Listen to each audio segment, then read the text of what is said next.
હમણાં થોડા દિવસ પહેલાં જ મેં કાચિંડા પર વિડીયો બનાવ્યો હતો. તો આજે મને એક રોડ કિલ્લીની અંદર મળી ગયો છે.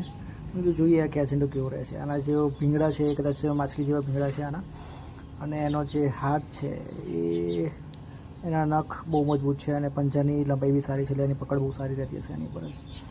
ભીંગડા જેવા સ્કિન, એની પૂંછડી છે મજબૂત, પણ એટલી બધી સાપ જેટલી મજબૂત નહીં. એટલે આ ચાબુક જેવું મારવા માટે યુઝ થતી હશે, પણ બહુ મજબૂતી નથી એનામાં. પેટનો ભાગ હલકો ફૂલકો છે, પાછળના પંજા વધારે લાંબા છે, અને આ ડાયનોસોરની જેમ એને પાછળ ઉપર મસ્ત ડિઝાઇન જેવું છે. એના મોઢામાં જોઈએ, એના દાંત કેવા છે, હા એકદમ ઝીણા દાંત છે આના. બટકું ભરવા માટે સક્ષમ છે, એની માટે બરાબર છે. બટકું ભરીને જ ગળી જતો હશે આ.